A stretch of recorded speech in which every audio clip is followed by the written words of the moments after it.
Growing up in a small town, I admired people who overcame their circumstances to achieve greatness. My brother Jeff and I shared that admiration, though our lives were often shaped by circumstance. Watching the Maple Grove Mills, a key part of our community, decline after being taken over by outside investors was tough. As the local economy crumbled, so did the town's spirit, and I realized real change had to come from within. Years later, after establishing our careers, an opportunity arose. We co-founded Falcon Associates with Lucy, Dennis, and Marty, aiming to not just revive a business, but to restore a way of life that was disappearing. Although none of us could predict the challenges ahead, we were hopeful. We each earned $250,000 annually, reasonable for a startup in a risky industry, with standard benefits. To address Jeff's security concerns, we hired a firm for ongoing protection. Lucy and Dennis also opted to keep their families out of the public eye. In case of the worst, we all had life insurance policies worth $10 million to protect our families. I'm Roger Richardson, born and raised in Rose Valley. You'll notice I didn't call it home, and that's central to my story. Jeff and I weren't mill kids. Our parents ran Richardson's Garden, the town's only Chinese restaurant. Opened in 1947 by our grandparents, it's still operated by our mom today. My grandfather, a veteran and son of Portland restaurateurs, saw an opportunity in Rose Valley to open a place catering to soldiers returning from the Pacific who craved Asian flavors. The restaurant originally kept some of the menu from the coffee shop it replaced, including the famous fried chicken recipe, which is still served every Friday. My grandparents lived above the restaurant until they built a house and tea garden behind it after my dad was born. When Grandpa passed and Grandma retired, my parents took over, and Jeff and I spent our childhood afternoons there under Grandma's care. My childhood friend, Kathy Henderson, lived next door to my grandparents' house. Her father was a sheriff's deputy, and her mom worked part-time at Richardson's Garden. When we were kids, Kathy told her mom she would marry me someday, and we did. We stayed close through school, and after Kathy graduated, we both went to Portland State University. In 2001, I earned my MBA, Kathy got her accounting degree, and Jeff passed the Oregon bar. We all returned to Rose Valley to start our careers. Jeff as a lawyer, Kathy as an accountant for Maple Grove, and me as an engineer. Kathy and I had been unofficially engaged since childhood, but we made it official after returning home, getting married that September. In 2002, tragedy struck. Kathy's dad was eliminated in an accident, and later that year, my dad passed away from pancreatic cancer. Our moms decided to live together, and Kathy and I moved into my childhood home, where we started our family. Our daughter, Lana, was born on October 24th, 2003. She was perfect. Rose Valley had always seemed insulated from national economic swings, especially with Maple Grove Mills producing goods people always needed. However, when the housing crisis hit, even our town felt the impact. Though we didn't have the large homes sprouting up elsewhere, many locals were lured into refinancing at low rates, only to find themselves in deep debt when the bubble burst in 2008. That's when Daniel Moore, president of Moore Equity Partners, appeared. His private equity firm offered to buy Maple Grove Mills, promising salvation for those struggling with mortgages. The town split between those supporting and opposing the buyout. I was against it, believing Congress might offer relief soon and that Moore's offer undervalued the company. Plus, Moore himself came off as arrogant, and something about him felt off. Despite these concerns, most people voted for the sale, enticed by the money that would help pay off their debts. In October 2008, Maple Grove Mills became Maple Grove Inc., ending its 102-year local ownership.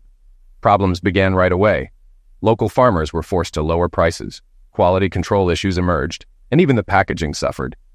Yet management claimed everything was fine because profits and sales were up. I couldn't understand how such poor management could still run a profitable company. My concerns grew, and I began to question if I should leave and help my mom run Richardson's Garden instead. Kathy, my wife, didn't share my worries, insisting it wasn't our responsibility as employees to care about the company's direction, as long as paychecks kept coming. Our conversations about work became fewer, and Kathy wasn't happy about my thoughts of quitting. Meanwhile, Lana's solution to my frustrations was hosting tea parties with her dolls, which always made me smile. In January 2009, a new president took office, and the government rolled out programs to help homeowners. While some still debate whether these programs worked, I remain frustrated that we couldn't convince the mill's employees to hold out and try for a better solution. By summer 2009, it was clear this wasn't just another recession. The economy was in free fall, and despite reporting record profits, Maple Grove started laying off employees for the first time since the Great Depression. Management assured us the layoffs wouldn't be long-term and that severance benefits would help. However, it was clear that the 30% let go were mostly those who had opposed the sale to more equity partners. "You'll get your kitchen job after all," Kathy mocked as we waited for my turn to be fired. I ignored her, focusing instead on spending time with Lana. When HR called me, I told Sharon, the manager, to skip the severance talk. I refused to sign the non-disclosure agreement or waiver. Sharon, who had also voted against the buyout, understood my frustration. We parted on good terms, and I invited her to dinner at the restaurant sometime. After leaving, I picked Lana up from school. Kathy didn't answer her phone, so I called her and Lana's grandmothers to let them know they wouldn't need to pick Lana up. Something felt off when I got home, and I soon found Kathy's note on the kitchen table. She said she was leaving me for someone better, taking Lana, and if I didn't sign the divorce papers, I'd never see my daughter again. I immediately called Jeff, telling him what happened. He urged me to leave the house and bring the note to his office. Once there, Jeff and his boss, Alex, quickly read the note. Alex explained that Kathy's plan had failed. She intended to take Lana while I was busy in an exit interview, probably heading out of state. Jeff asked if I knew who she was leaving me for, but I had no idea. Likely one of the managers Moore had brought in, though Kathy never mentioned names. Alex reassured me that Oregon law prioritizes the child's best interests, not the parent's gender, and that Kathy's threat would work against her in court. He explained that since Lana was with me and we had a strong family support system, Kathy's note would backfire. Threatening to withhold a child to force a spouse to sign divorce papers would be a major strike against her in custody decisions. We filed a counterclaim, arguing that Kathy's plan to take our daughter and use threats to force my signature on the divorce papers proved she shouldn't have custody. Since I left work early and picked up Lana, her plan failed. The court granted me temporary custody, and we prepared for a legal fight. It wasn't long before Kathy's someone better was revealed, Daniel Moore. Not surprising, right? Moore's arrogance and wealth worked against him in court. Jeff became my lead attorney, with Alex advising. The sight of Moore's expensive legal team trying to bulldoze a small-town lawyer representing a newly unemployed father fighting for his daughter didn't sit well with the judge. Kathy's own mother testified in my favor, offering to help me care for Lana, and her support sealed the case. When Kathy's threatening note was shown in court, Moore's lawyers looked visibly uncomfortable. The judge took Kathy's note at face value, ruling that she'd given up her claim to any marital assets. Our house and family business were in my mom's name, so the assets were limited to cars, IRAs, and bank accounts. More importantly, the judge agreed that Kathy's threat showed she didn't have Lana's best interests in mind. I was granted full custody of Lana, with Kathy allowed supervised visitation. Moore showed up on the last day of the trial, expecting victory, but left looking shocked and defeated. That night, we closed the restaurant to celebrate privately. I spent most of it comforting Kathy's mother, Nancy, who had supported me in court. A few weeks later, Kathy married Daniel Moore and moved to Los Angeles. Though she flew back to Oregon for weekly visits with Lana, things were difficult. Kathy and her mom often got into shouting matches during the visits, and after one especially bad argument, Nancy banned her from the house. We moved visits to the restaurant where Kathy's mother would sit outside, keeping a close eye on her. My idea of returning to the restaurant full-time was premature. With my mom still running it, and no plans to retire, I wasn't needed. Then, my former boss from Maple Grove, Marty, who was also fired, stopped by to discuss starting a new business with other ex-managers. I immediately agreed to join them. The idea behind our new business, Falcon, was to unite the suppliers that Maple Grove had dropped or lowballed and create a cooperative. We aimed to produce high-quality products and sell them to boutique natural food retailers who were rejecting Maple Grove's lower-quality goods. Our advantage was the good relationships we had built as the former management team at Maple Grove. Since we weren't operational yet, Marty would handle production when the time came.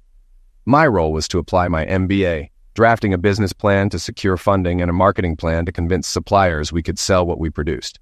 Then I got the call. "Roger!" Jeff shouted when I picked up. "What's going on?" I asked, worried by his tone. "Kathy tried to take Lana. Nancy tried to stop her, and now both are in the hospital. It's bad, Roger. You need to get here." I dropped everything and sped home, with Jeff filling me in. Kathy had tried to take Lana during her visit. When Nancy intervened, Kathy's driver pepper-sprayed her. Despite being in pain, Nancy chased after them. When Lana saw her grandma fall, she broke free and ran back, but she was struck by a truck. The driver wasn't at fault. He just couldn't stop in time. Nancy died in the ER, and Lana lingered in a coma for 8 days before passing. She would have turned 7 the next month. After that, I shut down emotionally. I vaguely remember the doctor telling us Lana was gone, then somehow finding myself in the restaurant kitchen days later cutting up a chicken without remembering how I got there. My family watched over me, making sure I didn't hurt myself. Arrangements were made for both funerals. I learned Nancy had named me her next of kin and left everything to Lana and me in her will. As her only son-in-law, and with no sons of her own, I was responsible for her final arrangements. I couldn't live in the house anymore. It was too painful. I moved into Jeff's apartment, and Gene moved into the house, as he needed to be close to the restaurant. Mom stayed with me most of the time, but returned to the house to sleep. Kathy and her driver were arrested at the scene. Witnesses told the police what had happened. The DA charged Kathy with first-degree custodial interference and the driver with second-degree hijacking. The driver was also charged with third-degree attack for pepper spraying Nancy. Because these were felonies, they both faced 2 counts of felony liquidation for the end of lives of Nancy and Lana, with sentences of up to 25 years. At the arraignments, Jeff and Alex presented Kathy's prior threat to take Lana and the fact that she had left me for a wealthy, out-of-state man whose driver was involved. The judge deemed both Kathy and the driver flight risks and denied bail. The DA warned us they might not be convicted but expected a plea deal. Jeff asked if Moore's involvement could be proven, but the DA doubted it. They tried offering leniency in exchange for implicating Moore, but neither Kathy nor the driver cooperated. In the end, they pleaded guilty to 2 counts of second-degree manslaughter and received concurrent sentences, eligible for parole after serving 6 years. I didn't submit a sufferer statement at their sentencing. While some feel satisfaction or closure after a sentencing, I felt nothing. The following months were a blur, with time flying when I was working and crawling when I wasn't. Nights were the hardest, and I buried myself in work to cope. One day, while working in the tea garden, I received a call from a woman named Sophie Soulis, asking to speak with me on behalf of Eamon Soulis, a billionaire shipping magnate. Eamon wanted to discuss a partnership, so I agreed to meet him. 3 days later, I checked into Timberline Lodge. There was a message waiting for me, inviting me to dinner at a nearby luxury condo. When I arrived, I was greeted by Eamon and Sophie, his daughter-in-law. After dinner, Eamon explained that he and Sophie had their own experience with Daniel Moore. Eamon believed Moore was responsible for his son Armand's liquidation. Armand Souli had risen from humble beginnings, amassing a fortune through illegal means before changing his ways to win the love of his wife, Manon. She inspired him to dedicate his wealth to good causes, founding the Manon Soulis Foundation to combat poverty and exploitation. After her end of life, their son Andre took over the foundation. The foundation became involved in negotiations in the impoverished state of San Lawrence, where a deal was being made to fund schools and hospitals in exchange for granting over 500,000 acres of rainforest to an energy and mining cartel. The foundation proposed an alternative plan, funding fewer schools, but protecting the land from deforestation and exploitation. The president of San Lawrence had welcomed Andre Soulis for a summit with local officials and tribal leaders.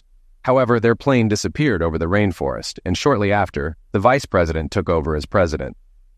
The disappearance was blamed on eco-terrorists, and negotiations with the Soulis Foundation ended abruptly. The deal with the mining cartel, funded by more equity partners, was quickly pushed through, leading to the destruction of the rainforest. "You saw that coming, didn't you?" Eamon said bitterly. He believed Moore's money had motivated the vice president, though he blamed the new president for his son's end of life.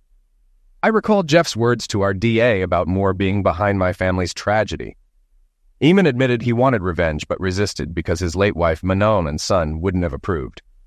Sophie, his daughter-in-law, also firmly opposed any violent actions.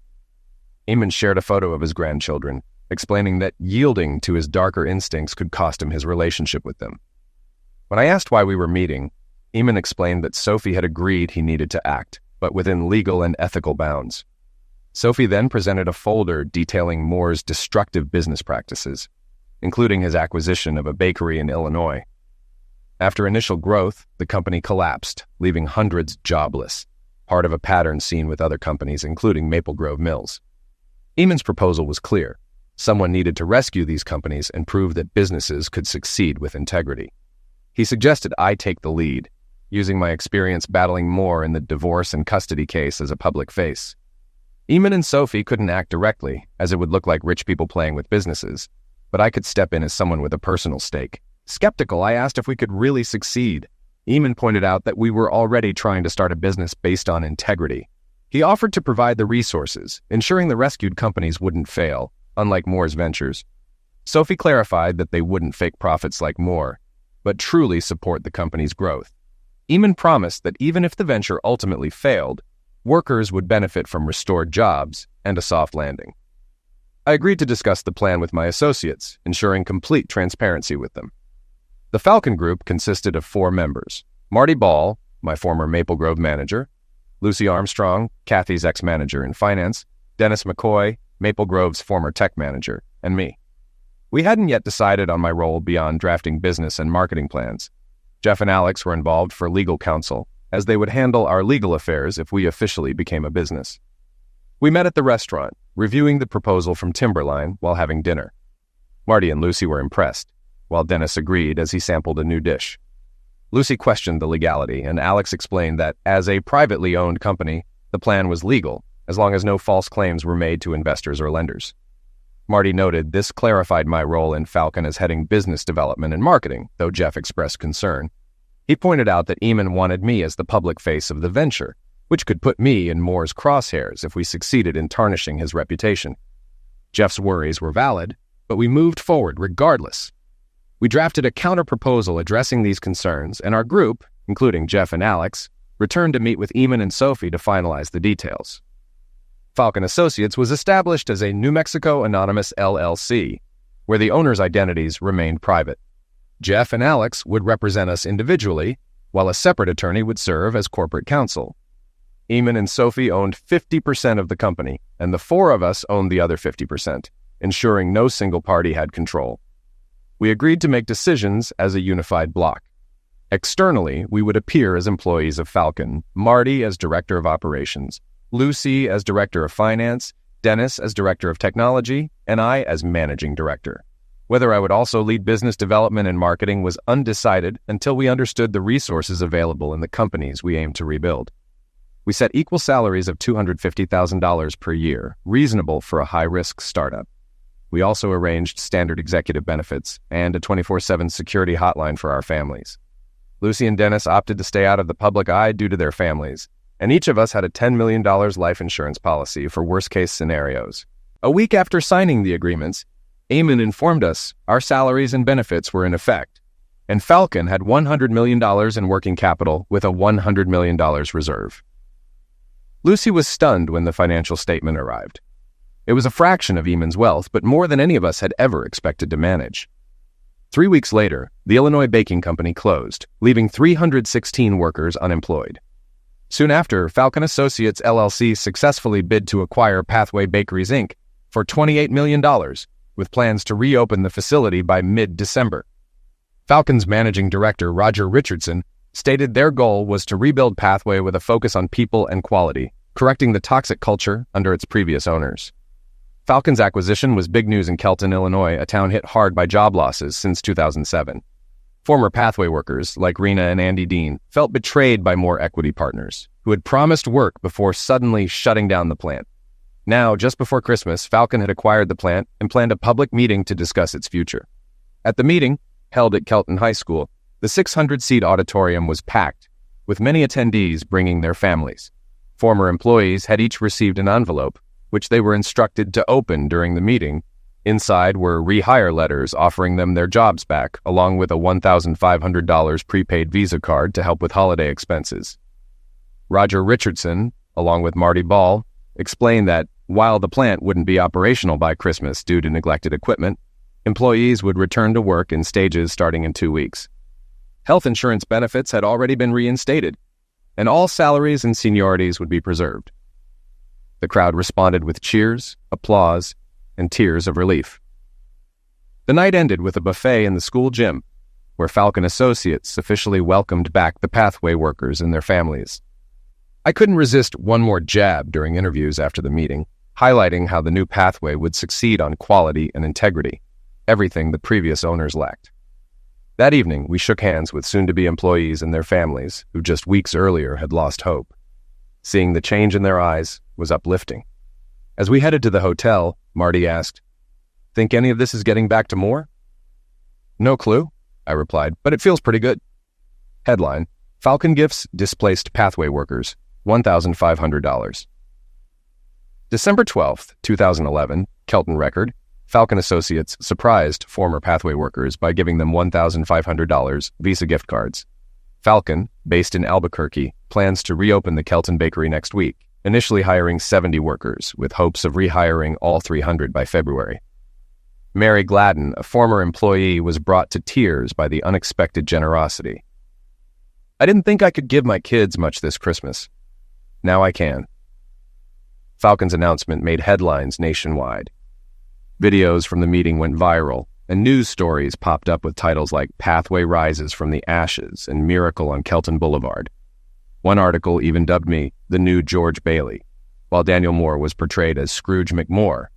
Unsurprisingly, media attention turned to who we were. The press unearthed my divorce from Kathy, her marriage to Daniel Moore, and the tragic end of lives of Lana and Nancy. Although I declined to discuss my personal tragedy, we knew the story would eventually surface. It had all the elements of a soap opera. A wealthy millionaire fires a third of a town's workers, seduces a fired worker's wife, loses in court, and is ultimately linked to a tragic hijacking attempt that ends in 2 end-of-lifes. Then the fired worker and his former colleagues start a new company and rescue another community left jobless by the same millionaire. You couldn't script it better. Some stories were tough to watch, especially one that revisited the site where Lana and Nancy were eliminated. I had to turn it off when the reporter filmed the small family altar inside the restaurant, where my mom burns incense in front of photos of my grandparents, Dad, Lana, and Nancy. Jeff denied involvement in the ambush interview that confronted Moore outside his LA condo, where a reporter asked if he felt responsible for Lana and Nancy's end-of-lives or Kathy's imprisonment. Moore's angry response, yelling something about failing and losers, was the hardest hit he'd taken yet. If Jeff did have a hand in it, I could live with that. The question of whether I would be just the face of the new pathway or take on a hands-on role in business development, marketing, and sales was answered with a clear yes. Pathway's former non-Moore managers were eager to return, but they needed guidance to shift from restoring the old pathway to building a new one that could address modern markets. Since I had been the one to present the $1,500 gift cards and make promises about rebuilding together, it naturally fell to me to rally the team and get them excited about the future. It took 4 months to get the Pathway plant fully operational due to years of neglect under Moore's management. We faced safety violations, deferred maintenance, and had to replace outdated equipment. We also upgraded the office tech, replacing all the computers and saving the hard drives for a secret data project. The rest was donated to local schools and nonprofits. We invested in our workforce as well. Employees who hadn't yet returned full-time received training, either to update their skills or prepare for new equipment, like robots. When asked if robots would lead to job cuts, Marty explained the goal was higher output with the same workforce, much like in the past, when output doubled without increasing headcount. Concerns about selling more Pathway products after the decline in quality were addressed by focusing on rebuilding trust with former customers. Our message, Pathway is back and better than ever. We also expanded into new markets like organics, sugar-free, gluten-free, and grain-free products, which had been ignored under Moore's management, but were now growing in demand. As it turned out, the U.S. gluten-free market grew by over 60% in the next 4 years. Our gluten-free product line, launched in summer 2012, accounted for nearly a third of our revenue, cementing my reputation within Pathway's marketing team. Meanwhile, Maple Grove Mills, having let go of the marketing analysts we hired as consultants, completely missed the gluten-free boom. The first year of New Pathway felt like my time working on the Falcon Cooperative, but on a much larger scale. Instead of driving around Oregon and Washington building relationships, I was flying across the U.S., working on new and renewed partnerships for Pathway. Many of these renewals were with businesses the old Pathway had alienated due to poor quality, late shipments, and billing issues. Even though we rehired Pathway's marketing and sales teams, many clients insisted on hearing directly from me, the new managing director, that the problems under Moore's ownership were gone. I never missed the chance to emphasize that we were a new company, completely separate from Moore's Pathway. The PR efforts paid off. Sales began to rise, and we signed contracts to produce store-branded products. While this might seem like competition for our own products, the store brands didn't cost us anything for distribution or advertising, so the profit margins were nearly the same. Our business plan was working. We held 2 meetings each quarter. The Pathway meeting included the entire company, where senior management met in the boardroom, and everyone else could log in online. Though not required as a private company, we valued transparency. The Falcon meeting was private, just the 4 of us, Eamon, Sophie, and our legal team. Eamon, as the majority shareholder, could have led these meetings, but he and Sophie preferred to remain silent partners, so we rotated the responsibility. At our 3rd meeting, marking 1 year since Falcon Associates was formed, Lucy chaired the session. After reviewing the usual updates, sales, plant performance, morale, and tech projects, Lucy revealed the financials. Pathway would end Q4 in the black, a year ahead of projections. This surprise came from an unplanned contract with Champion Markets. I had met their CEO at a trade show and pitched our private label services.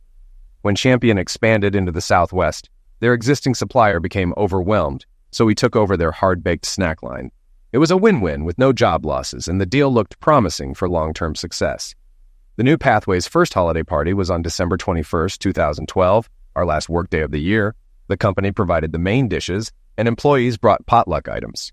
Families and kids were invited, with someone dressed as Santa, not me. We screened It's a Wonderful Life in the conference room, and I jokingly told the kids that Mr. Potter's first name was Daniel. Never miss an opportunity. After a gift exchange, under $20, gag gifts encouraged, we held a prize drawing and packed up leftovers for people to take home. Before everyone left, I announced, "We appreciate all your hard work this year, and when you receive your final checks, there will be a little extra." Applause followed. "It's not a Christmas bonus," I added. "It's profit sharing." Headline: Falcon shares profits with Pathway workers. December 24th, 2012, Kelton Record. A cheer erupted at Pathway's holiday party when Falcon Associates Managing Director, Roger Richardson, announced a profit-sharing bonus. Each employee received $500. Pathway employs 325 full-time workers. "As a private company, we don't disclose earnings," Richardson said, "but this year's profits are being shared equally among all employees to show our appreciation for their hard work. We are building a new Pathway from the ruins of its predecessor." Never miss an opportunity. The next shot in our battle with Daniel Moore came unexpectedly. After Maple Grove Mills laid off 150 workers, businesses in Rose Valley felt the impact, especially restaurants. I used some of my Falcon salary to help cover bills at Richardson's Garden, and my mom and cousin Jean had health insurance through Falcon. In January, Jeff told me about a strange pattern at the restaurant. Fired Maple Grove employees were coming in more often and buying takeout for their friends still working at the mill. Mom learned that Richardson's Garden had been removed from Maple Grove's list of approved caterers, with management implying there would be repercussions for employees who continued to patronize the restaurant. Rumor had it that this decision came after Daniel Moore threw a tantrum, shouting he would ruin those chinks. I shared this with Eamon and Sophie, and Eamon called a teleconference. "I think we're getting to him," I said. Jeff agreed. Eamon raised a concern about security. We decided to bring in Gray Bear Security, who specialized in blending into their surroundings while providing protection.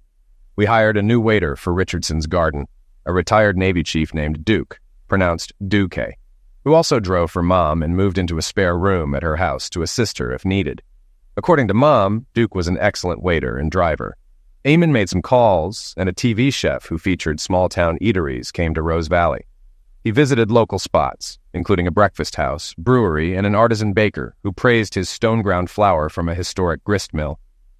The crew deliberately showed the chef driving past Maple Grove Mills without stopping, but they highlighted Richardson's Garden. Mom and Jean impressed the chef with special dishes from their secret Chinese menu, turning the restaurant into a minor gourmet destination. The extra business more than made up for the loss caused by Moore's attempted embargo. Word got back that Moore was furious that Richardson's Garden wasn't struggling but had actually expanded its staff. Jeff and Alex hired a new paralegal, a former deputy sheriff who lost her job when a county bond failed. She rented a room from Alex and his wife and carpooled with them.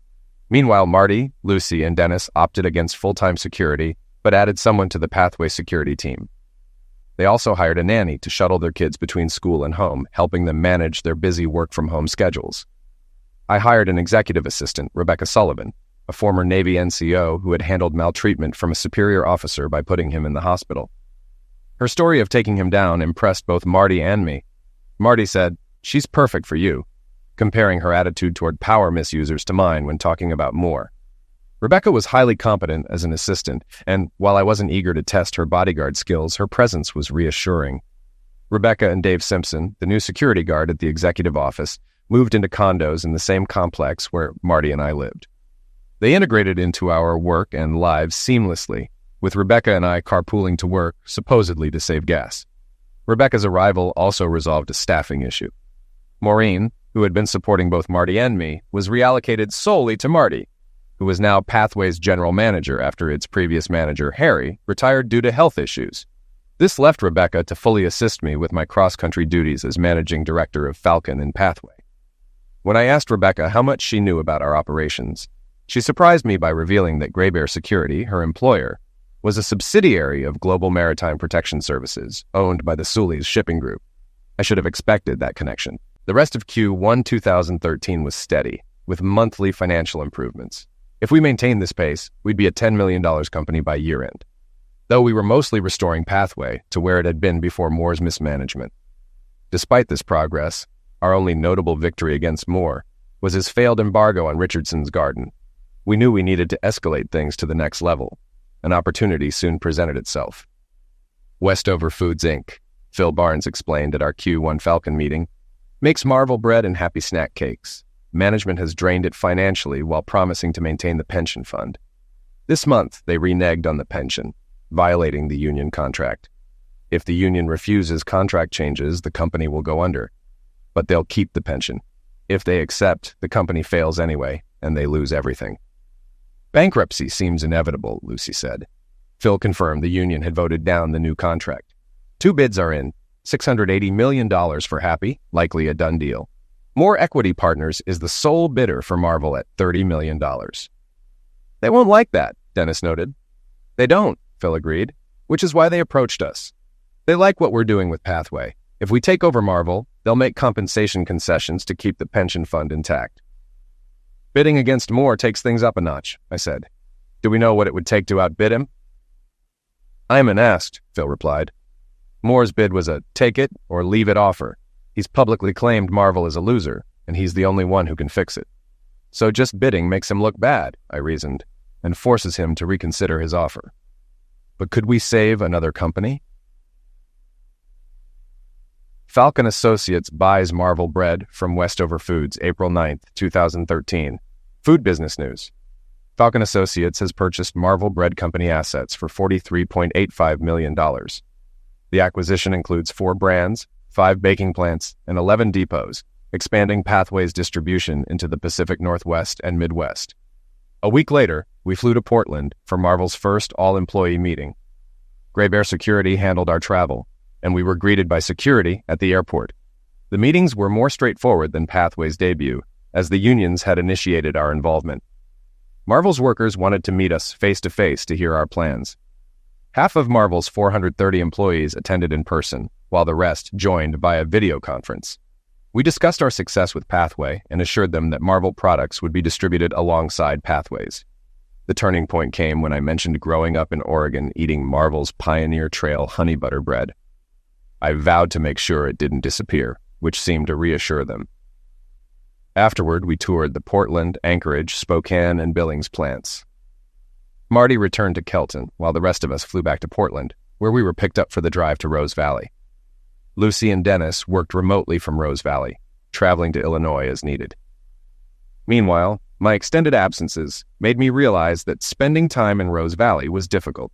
Every visit pulled me back into painful memories of the past. I hoped that bringing work and Rebecca along would help me focus on the present.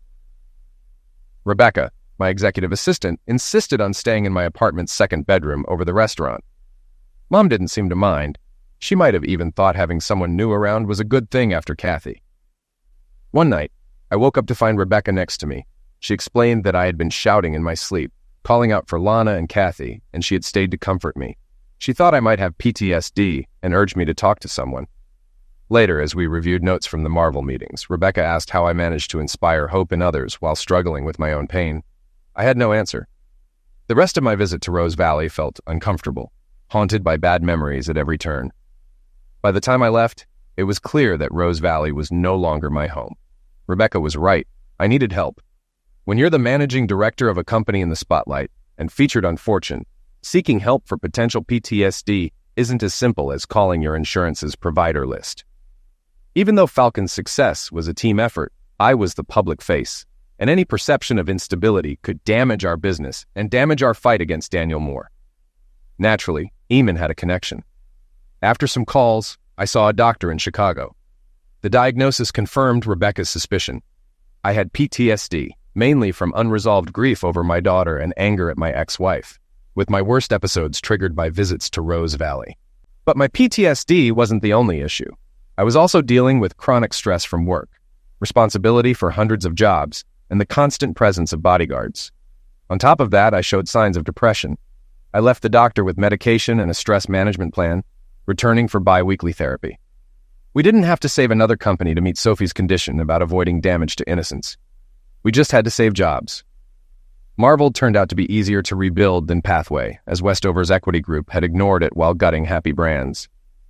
Marvel's regional bread brands were growing, especially in the Pacific Northwest. The depots we acquired helped expand Pathway's distribution, which was already riding high from the nationwide attention we got after acquiring Pathway and giving out Christmas bonuses.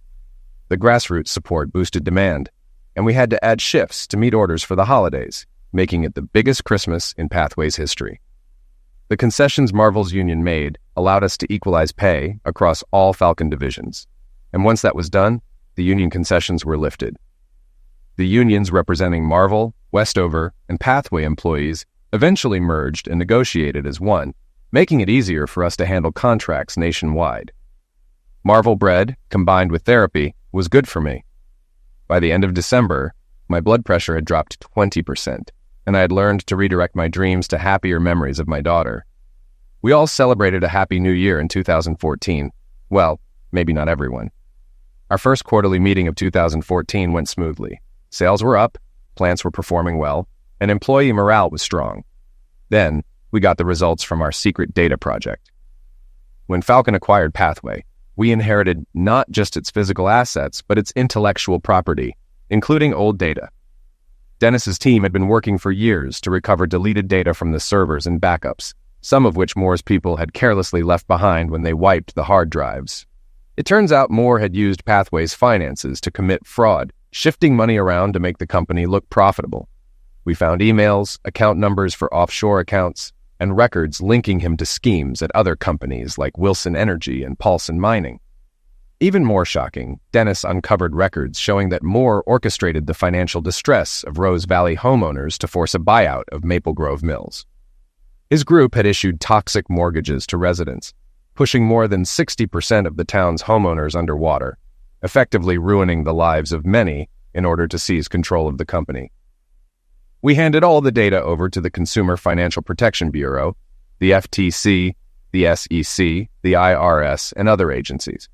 On April 12, 2014, charges were brought against Daniel Moore and Moore Equity Partners for fraud, tax evasion, and running a $3.2 billion scam.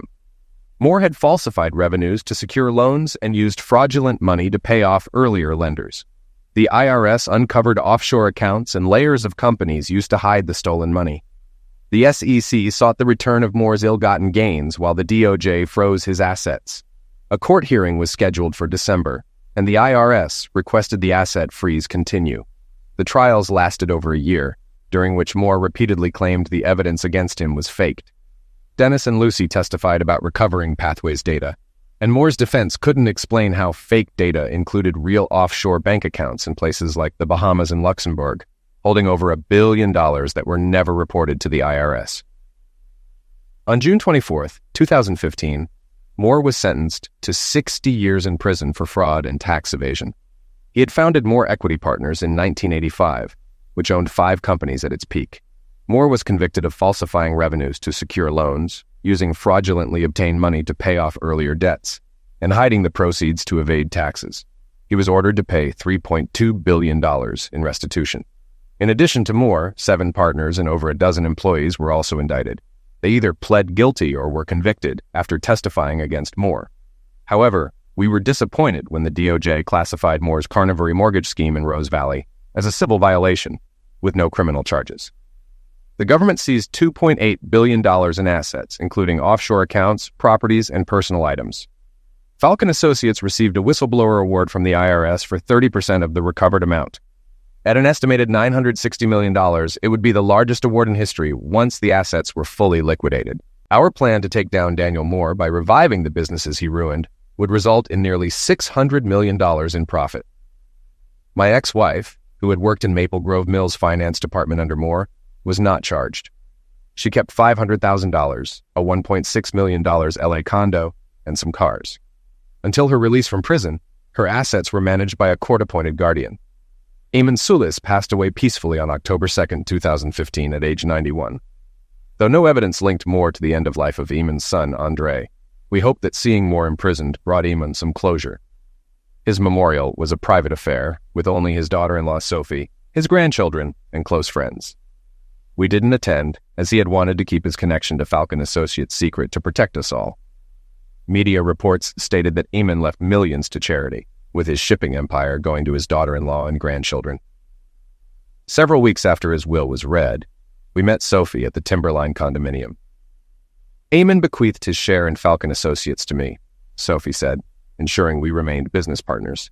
She handed us a financial statement revealing that Falcon's value had reached $1 billion, making each of our shares worth over $200 million. Eamon's final investment, Sophie confirmed. He told me that Falcon was the project he was most proud of, even though no one outside this room would ever know he funded it. Sophie also gave us a letter from Eamon. In it, he expressed gratitude for our friendship and for helping him find redemption. He ended the letter with a simple request: save as many of them as you can. Sophie smiled as I finished reading. So, she asked, who are we saving next? A few months later, Falcon Associates finalized the purchase of Moore Equity Partners assets on December 4, 2015, acquiring Wilson Energy, Paulson Mining, and Maple Grove Mills for about $528 million. Moore's operations at Wilson and Paulson were built on environmental destruction and displacing indigenous communities, I said, as Falcon's managing director. We will end these practices immediately and work to reverse the damage. Maple Grove Mills will also be restored to its former reputation for quality. Falcon Associates will uphold the highest standards of business integrity. We discovered that Wilson and Paulson were mostly holding companies used by Moore to defraud investors. Thankfully, their promises of mass rainforest destruction were just another fraud. When we canceled the San Lawrence rainforest deal and cut ties with the thugs hired to intimidate indigenous tribes, we found only about 200 actual employees between both companies. While we weren't eager to save jobs designed for destruction, we offered them a chance to work on Falcon Environmental Group's new South American restoration project. This project was a huge risk, as no one had successfully replanted such a large section of deforested rainforest. However, it attracted top environmental scientists, and if we succeeded, it could create numerous jobs in environmental restoration. That brings us to today.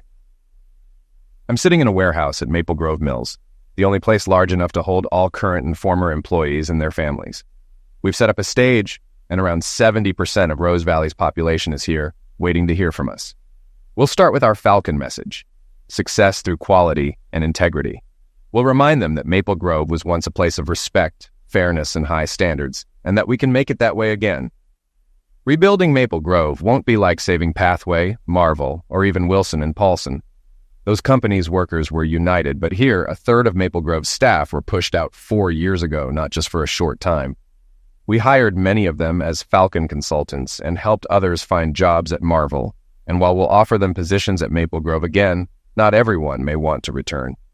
Those who do might still feel resentment toward their neighbors and coworkers, even family, who cashed in and sold out the heart of our town. I get it. I'm one of them. Just as I faced my own demons, we all need to confront what happened here. If we don't, it'll eat away at us. I'm going to speak openly about what we let happen, the cost, and how we must work together to rebuild our community. Yes, I said our hometown. As Falcon's public face, I've become a symbol of the pain this town has endured. To make any difference, I have to come back and help make Rose Valley home again. Because if we can't do that, the person who tore it apart still wins. If you're wondering if my story has a happy ending, you're not alone. Sure, I went from being jobless to becoming a partner in a billion-dollar business. My ex-wife is serving her sentence, and the villain is a broke convict likely spending life in prison. Over 1,000 workers across several states see me as their savior. But I'd trade all of it to hold my daughter again. There's a part of me that success and justice can't heal, As for love, it's going to take a long time, if ever, before I go down that road again. Still, life goes on and I have plenty to keep me occupied. So maybe there isn't a clear ending. I can't say I'm happy, but I have a purpose. And for now, that's enough. Maybe there's hope after all.